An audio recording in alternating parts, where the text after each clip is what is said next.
Okay, sweet. Well, anyway, welcome. Thank you, Anthony. Is it your first time in our office? Yes, this is my first time in the US Oh, wow. office. Yeah. Sweet, sweet. But I love you it. visited New York before or no? I haven't, unfortunately. Wow. So New York and USM, New York office is the first time. Wow, that's crazy. So this is a big trip. Yes, this is. And I was actually looking forward to it, since I made my plans. I mean, this was the trip. I had to do it. Yeah. What brought you here? How did this come together? Okay, so this wasn't planned for quite some time, and then I thought that we had planned an agenda. We thought that it's about time that I go see the U.S. office. I meet the broader leadership team here, and we talk about what the future of our organization in Pakistan is. How should we be taking it up ahead? As the company grows, it requires more resources. It requires making strategic decisions, and for that, it's very important to be face to face with the broader leadership team.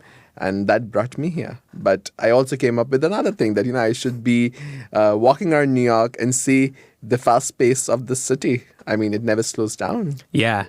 Is that, there's also an impression, though, that what you guys are doing in Karachi is also a very fast-paced culture, like also a very intense environment. Like, how would you liken these two cities to one another? Like, what's that?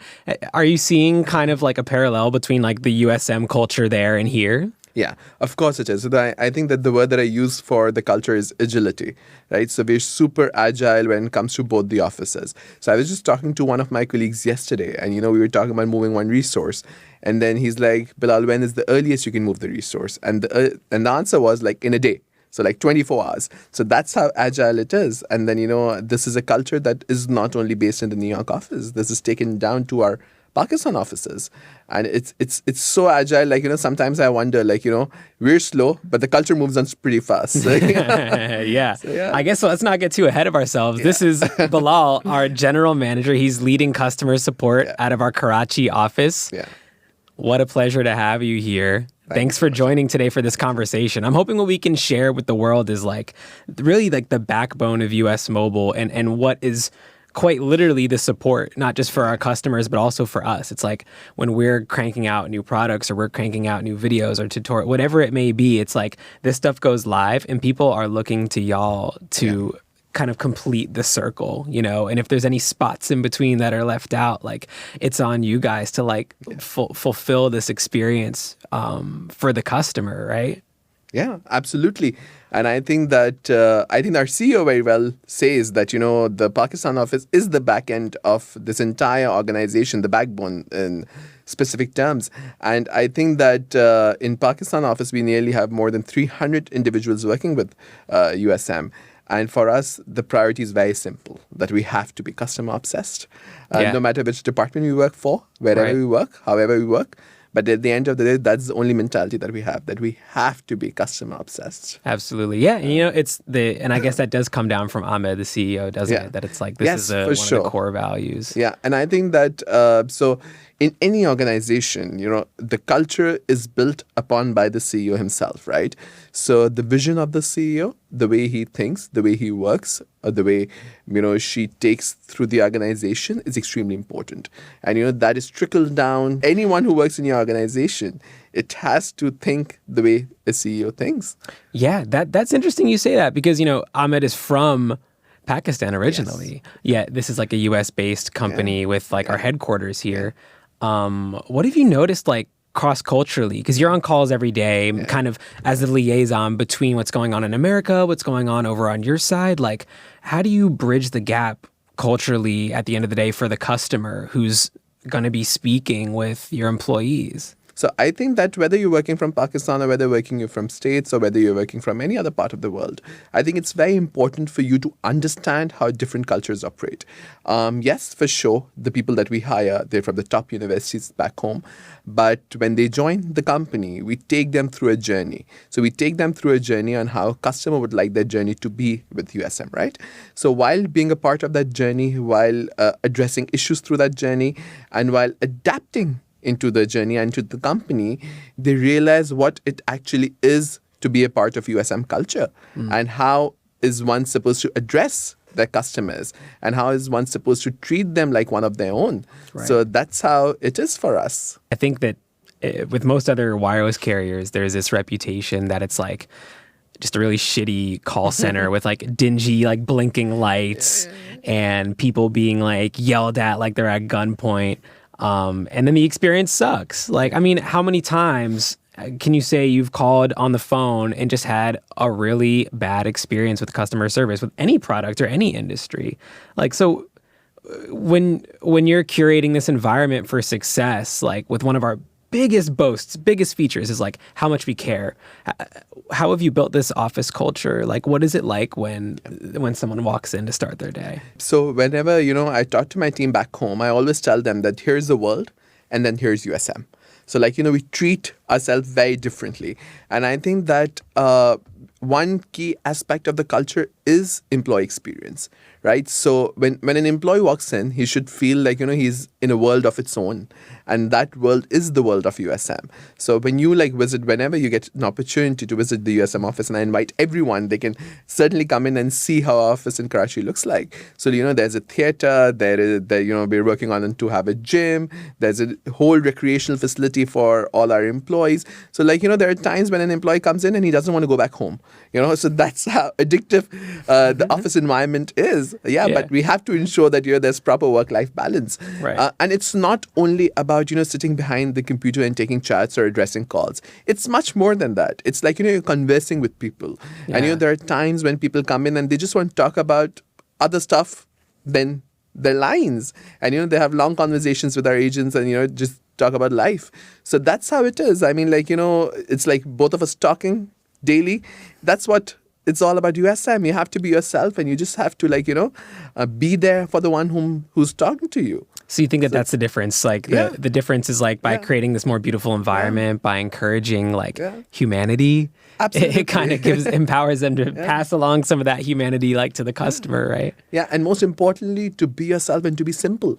I mean, the word I use is always simple. I mean, why make things complicated and be someone whom you aren't? I mean, everything should just come from the heart. I mean, that's what we do. Yeah, that's USM for us. So when you're bringing these people in, because here's the other thing too, you have a phenomenal team. This also just isn't your run of the mill, everyone who applies gets hired, turn and burn. You're actually building something with structure. You're actually building something where people are sticking around and they're learning what the brand values are.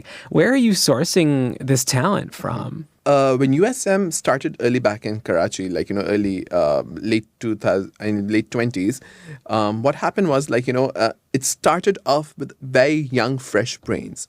And they're the ones who brought the structure of USM to Karachi.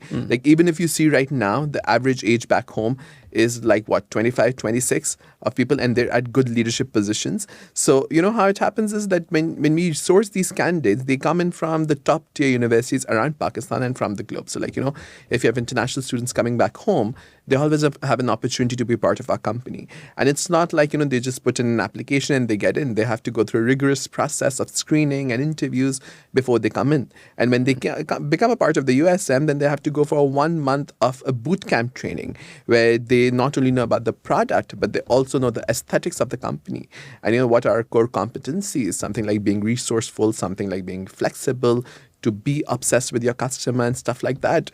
And then, we have things like test chats, you're sitting across on both fronts and then you're talking and, it's just a casual conversation. And then we have stuff like role plays. There's a lot of exciting things that come up and become a parcel of it, right? But that 1 month is also very critical for us. We need to see if the individual is the best fit for our organization even after that. Because, we deal with issues which might be sensitive as well at the end of the day. And you're dealing with real people. So you just can't have everyone on the flow. So it's an entire process that we do, and it takes time. But we're extremely proud of it because at the end of the day, we get the best resource and we get the best fit for our company. And then they grow with us, and then they go way ahead of time and turn out to be the perfect embodiment of a USM individual. Nice. Yeah. So what are some of those specific things you'd say are part of being a USM individual? Yeah. So I think that some of the things that one needs to adopt are, you have to be flexible. You have to be customer obsessed. I mean, there's no option for that. You have to be empathetic. But at the same time, you also need to have very strong work ethics, right? So, that calls for doing timely replies, that calls for meeting deadlines, that calls for punctuality. that also calls for having the right amount of work-life balance, and most importantly, the ownership of our organization. And that could only happen when you give in best employee experiences, and in turn, an employee becomes happy, and that happiness is trickled down to the conversations. When you say ownership, you mean yeah. like ownership of their projects, like ownership of their work and like of their results. Is that what you mean? Not necessarily. I mean the ownership of the organization as a whole. So for us, it's not about, okay, when one individual comes in, his job is not only to take chats or calls. His job is owning the entire organization, and it can go beyond that, right? So we test people in different scenarios. We give them different initiatives, and most importantly, we give them the independence. It's a big playground and treat it as a field to play with, right? So you can play as many baseball games as you want. So that's how it is, right? Yeah. And we we let them do that. We let them make mistakes and then learn from it, and then succeed later on. Yeah, that sounds fantastic. Why don't we also get into like the training that you do with them? So, they're going through this boot camp, they're learning the culture, they're being set up for success. There's this idea, the US Mobile idea, I think for everybody who's involved in the team, no matter what department you're in, is like you own what you do. And for a lot of people, this takes some getting used to. It's pretty different from what I've experienced in other companies. It's very different from pretty much everyone who I've spoken with about it, even if I'm talking with friends about like, yeah, this is like US mobile culture. I imagine it's the same for you in your office. What are some of the building blocks of that training that like orient people to be ready to take this on? Yeah. So when an individual joins us, as I mentioned, that as a customer goes through a journey, an employee also goes through a journey, right? So it starts off with the onboarding, it starts off with the orientation, and then day goes by, and it comes up with their taking test chats and stuff like that, role plays.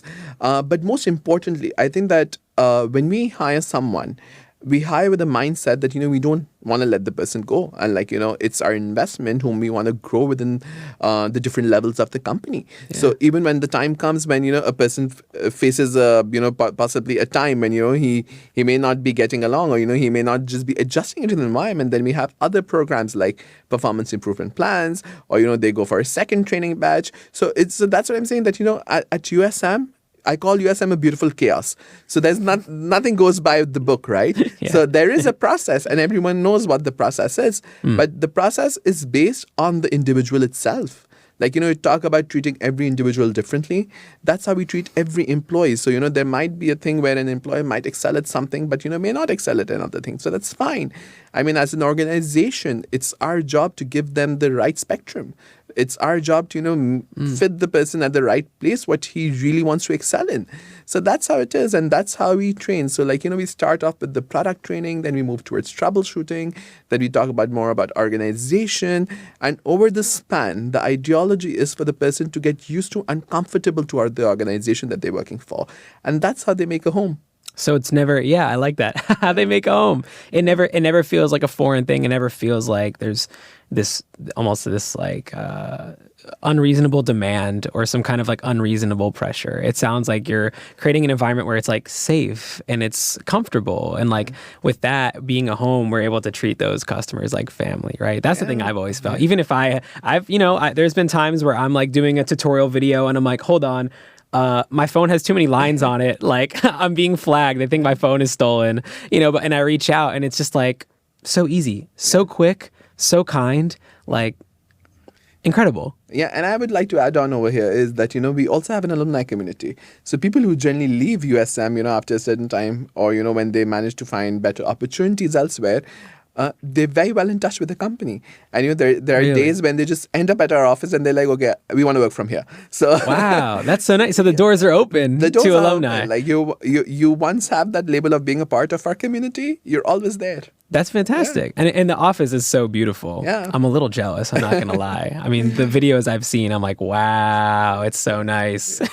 So as I mentioned, that it's a very homely thing, right? So just like you would decorate your room, or you want something to be a part of your room, the employees have that option. So very recently we had one of the employees who loves to paint, and he's a mural artist. So we gave him a wall and let your ambitions out, draw whatever you want. Yeah. So things like that. And then we have a couple of individuals who like to sing and play music, so it's always there. You have the guitar always there. You always have an engagement where, they can just come up and sing together. So we also work with their talents. It's not necessary. Nice. So work is one part of the job, but the other part of the job is you're grooming and you're being a better individual. So you have that scope. What I'm curious about is what makes US Mobile stand out from the competition when it comes to your practices with how we treat customers. Yeah. This might be something on the technical level. I know that they're given a lot of freedom when it comes to like their capabilities. You're never having this experience where it's like, okay, I'm like a level 1 support person. Let me escalate you. Let me escalate you. Let me escalate you. And it's like 5 hours later. Like, what are some of the practices you're employing when it comes to empowering your team to serve customers? Yeah. So I think that there are a couple of things with USM. And, the first thing is that whoever that joins the company has to go through customer interactions, right? So you can't just make your way up to the levels unless you've interacted with the customer and you've interacted with what our core product is. The second thing is that, you talk about stuff like customer support and, stuff like that. And I think that these terms even now are becoming obsolete. It's not customer support. You're talking to an individual and you have to treat that individual in a way like you have to be treated, right? So that's the basis for our experiences. So in our office back home, what we talk about is our customer experiences. And we talk about, how to make sure that one customer who generally tends to join us or, is in touch with us has the best of the best experience. And through that experience, we let individuals be themselves. So when you're talking to someone, it's like our basic ideology is that you're talking to a mirror, right? So how would you like to be treated, right? So for example, if you order a meal and it's a bad meal, it's fine. The meal can be bad. But when you call the company who provided you with that meal, and if they don't address you or if they don't pamper you or if they don't empathize with you, how would you feel, right? Yeah. So these are some of the examples that we use. Another thing with USM is that, we do not have a lot of restrictions on our agents or our employees. So, for example, if a customer gets to you, and then, then there's a possibly if there's a long road to a solution, in many organizations, there are obstacles, right? And someone has to jump through those obstacles to reach the like referring. Let me refer you to my manager, and it's like, okay, the manager's on lunch. Yeah, or let me get someone, and then the person behind would be like, can I speak to a manager? Can I speak to a manager? And the manager never comes. You get transferred. Somebody hangs up along the way. I'm like, oh my god, dude, come on. Yeah, so we don't do that. We empower our workforce. So if there's something that comes along, it's your job to solve it up. So it could be done within minutes. It could be done possibly if there's a big issue, it can be taken hours, but it's your job. It is your issue and you need to sort it out. So I would like to quote one of our customers who once said that, the best thing that I love about USM is that their agents generally tend to be like a chewing gum. They just get so attached to you. And they're just always there with you. So I take it as a good example because that's how it is. We don't leave. So if someone comes up with an issue, you're not going back home. We'll make sure that we solve it. We give you the right kind of pampering. We empathize with you before we let you go. Yeah. So that's our USP. So your teams, they have admin level or at least a level of privilege that enables them to get things done. It's not like, oh, all I can do is hold you off for 5 more minutes until someone else is free. Absolutely. But when you talk about these admin level accesses, you need to know where data security lies and you need to be very careful with it. Exactly. And you need to have your restrictions, but they do have that amount of access which requires them to solve particular issues. Yeah. And most importantly, I would also like to quote that, some of our managers on the floor, they're referred to as rock stars. So our rock stars are always on the floor. Mm-hmm. So there is never a time, we work 365 days, we work 24 hours in 365 days a year and 24 hours in a day. So, there's no single time that you wouldn't have a rock star on the floor. Mm. So, that's a record. So they'll always be there. So, whenever it comes to a restriction in terms of an access, the rock star is always there to support you. What's the ratio of rock stars to a regular teammate? So I would say that, with around 220 employees in Karachi specifically, we have nearly 12 rock stars. Mm-hmm. And then for around possibly 100 people in Islamabad, we have another 5 rock stars. So that's how it is. Yeah, that's a good ratio. Yeah. It seems like there's always an easy route to getting something figured out quickly. Yeah. How do you measure and quantify success? Of course, you can get a nice message from a customer. You can walk away smiling. But what is US Mobile doing to push the envelope of a practical and tangible success? Mm-hmm. For sure. So I think that whenever a customer, his issue is addressed, the first thing that they do is that they get an option of providing a service score. And I think that that's one of the bases that we generally use, to measure the performance of our team and how the experience went. But that's not the only metric. Like, when you go onto social media websites, you'll see customers posting about the success that they've had with the company, or, they talk about particular agents, or even for that matter, like, you see new people joining into our banner every other day. So I think that that all is a measure of success. I'd be very honest, like the smile on the employees is just not relevant to that employee. It's throughout the organization. So, that's how contagious the smile gets. So I think that these are some of the things. But we generally, whenever we have these matrices, we generally try to quantify these things. Yeah. So it's better for us to also know that, which direction we're going as an organization, and, what is our benchmark, what is our goal. And we always aim to be higher than the industry practice. So, we have some organizations that our CEO keeps on naming and telling us that, just look at their customer service. So it's more about like, even about, having these numbers, you can quantify as many things, but it's just an experience. And, that's what matters at the end of the day. Yeah, that makes sense. What are some of these companies that we're taking inspiration from? So some of them, I think I can name a couple. And the first one that I want to name is like Chewy or Nordstorm. So like, with Nordstorm, I've seen the experience myself. Like, even if you would exchange jeans after 2 years and it may not be at the same price, they will go out of the way to make sure that they could do something for you. Yeah. So I think that that's the kind of customer service you want, because through this customer service, you're going to go back and write for them and, just for the individual who helped you.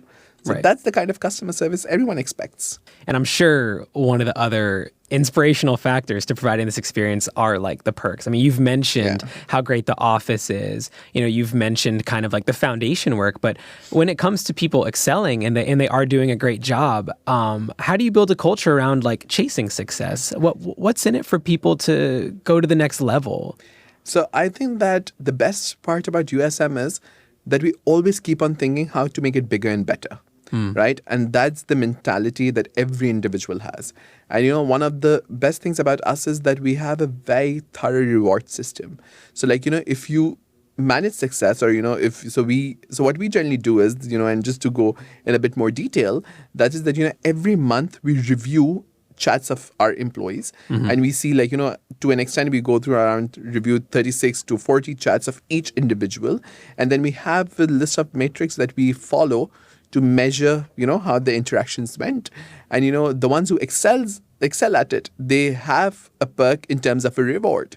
So like, and these rewards are not small, there's a certain percentage of your salary, and that's huge for any individual. So like, every month we have like 15 to 20 people excelling and, getting these rewards. So that is just one bit of, a measure of success. But, apart from that, you have stuff like, every other day we have engagement events like, going out for pizza or, have a championship or something like that and get a reward instead of it. Very recently, we also had an instance where, we sent 3 individuals to a trip to Dubai because they just outperformed. So our philosophy is very simple. Like, you pay the best ones, you give them everything that you can, and you just let them be themselves and give the best of themselves. That's fantastic. Yeah. How do you envision bringing this team into the future? I mean, the company keeps growing and growing. Features are coming out quicker and quicker. How do you keep it all together?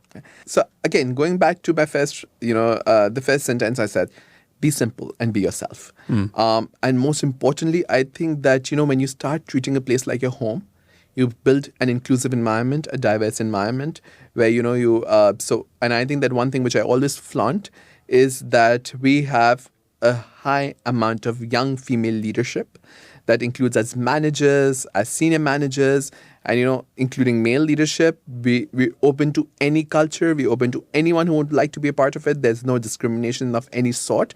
So I think that, having that inclusive culture, just treating like one of your own and, just being a part of this home, I think that the road is managed on its own. I mean, like, that's all there is to it. And we just go by it, and there's nothing by the book. So it's just like, we know the direction where we have to be, and where we have to be is the best company in the world, to have the best customer experiences. I think that's the common goal that everyone in our home has. And that's how we run. And you're the mastermind leading the way. And I think that, I feel that, I'm not the only one. And, there are many with me. And, there are many who walk with me. And I think the biggest support is my CEO. And, we have these conversations where, we argue, we fight, but at the end of the day, we know what's right? So, what do those conversations look like? Generally, I don't think I would like to disclose everything here. But, and I think that that's the right kind of independence that you have in this organization, right? So if you do not agree to something, you can always say it out loud. And, there's no stopping Period. to that. Yep. Just say it out loud. There's no stopping to it. You might be wrong, or you might just pop up another idea. So that's how it's always been with me. 100%. Well, you're doing an excellent job. I appreciate every single person who is a part of your team. Man, they are always there for me when I need some help, like on the content side of things. And all of our customers appreciate it too. Hopefully they enjoyed this little chat that we had. And as always, I mean, they can reach you where? 24/7, 365, email, chat, call. Yeah. Easy as if they want to meet me, just say it out on your chat, email, call, whatever. Just say that you want to meet Bilal, and I'll be there behind the screen for you. Nice. Sweet, man. Well, thanks so much. Thank you so much, Anthony. Enjoy your stay in New York. Thank you. All right. Cool.